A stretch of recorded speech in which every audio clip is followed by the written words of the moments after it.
You and your people have been enslaved for hundreds of years by a powerful people with a godlike ruler.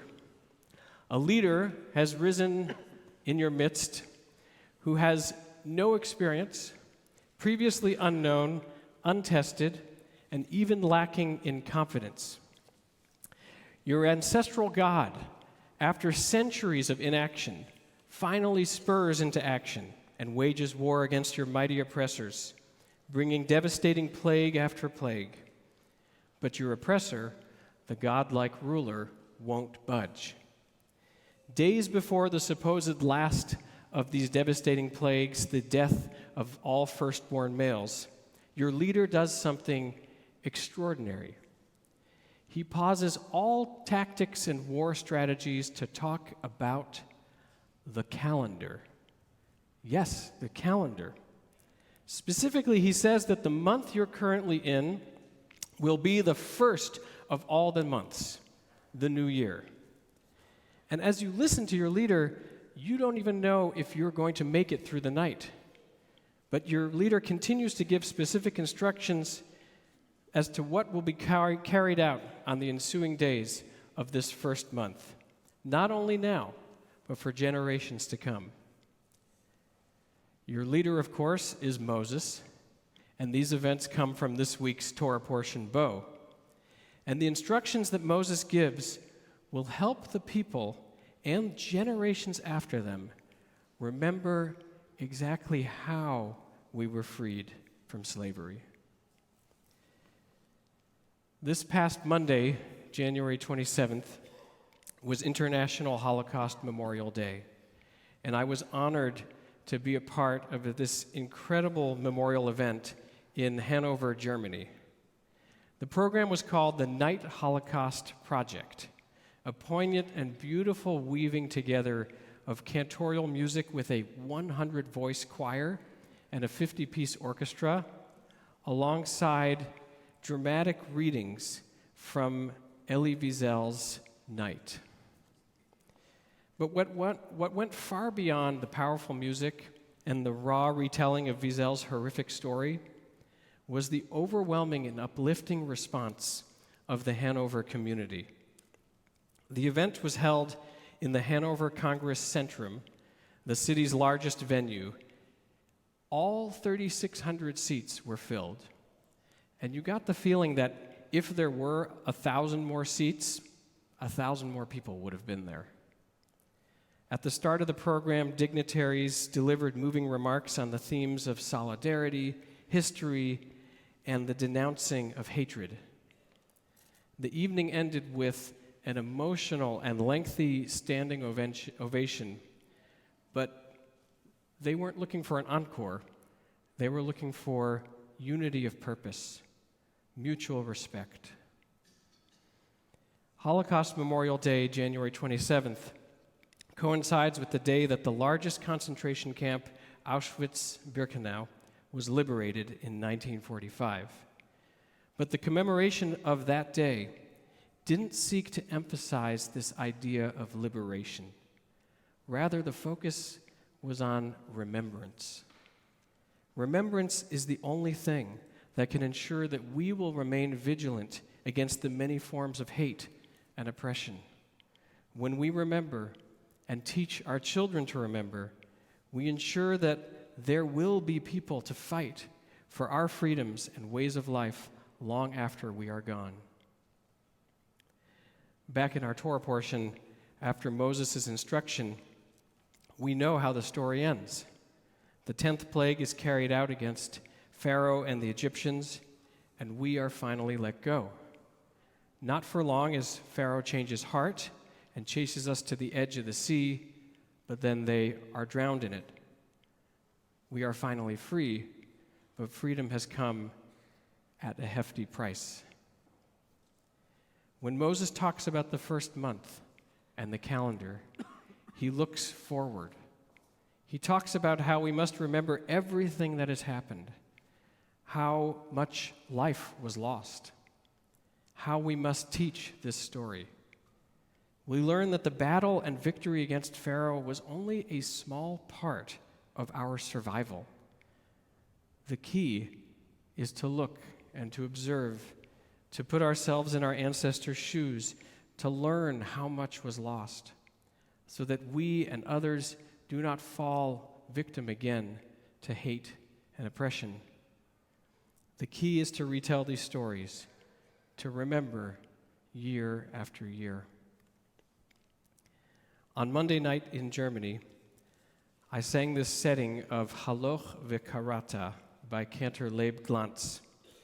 And the text comes from the Rosh Hashanah Shofar liturgy, where we beg God to remember. This is the text. By the hands of your servants, the prophets, it is written, go and proclaim, so that Jerusalem will hear what God has said. God has said, I will remember the devotion of your youth, your love like a spouse, how you followed me in the wilderness, a land with nothing. And I said, I will not forget my covenant with you in the days of your youth. I will set for you a covenant that lasts forever.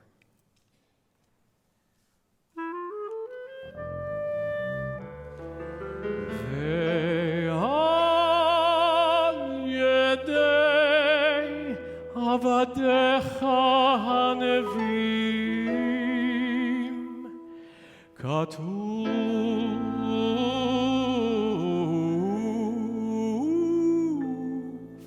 lemor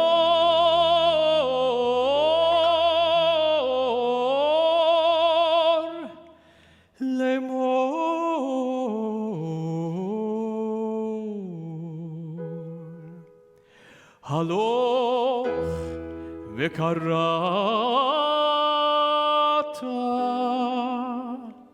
be'oznei Yerushalayim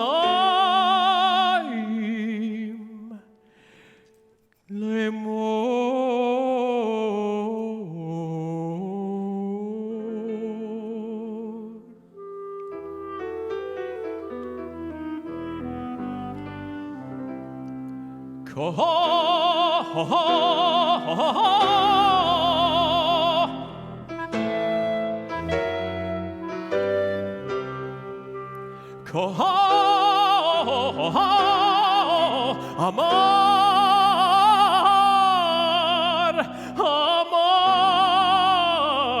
Amar Hashem Zacharti lach chesed neurayich ahavat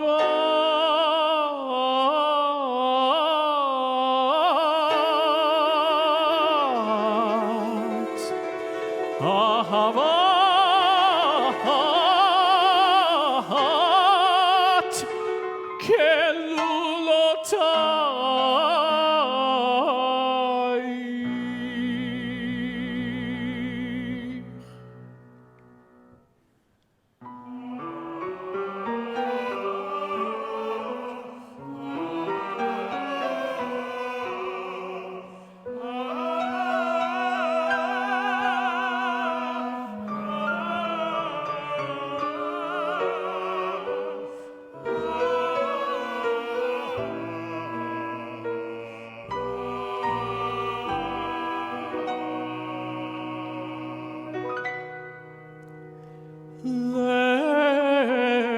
Lechtech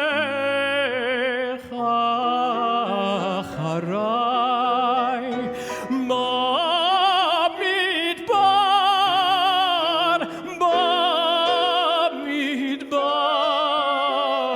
במדבר בארץ לא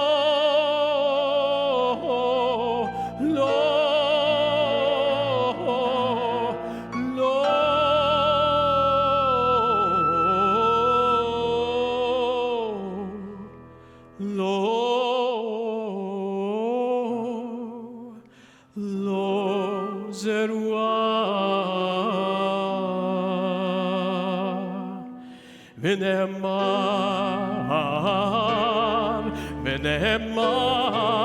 ונאמר וזכר Ani, ani, ani, et viriti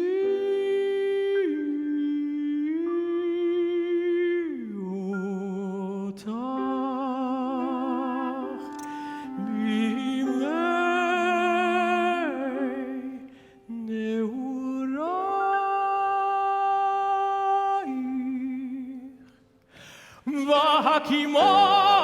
והקימותי לך ברית עולם, ברית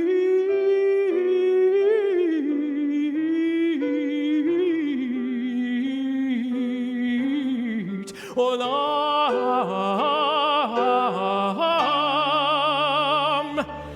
ונאמר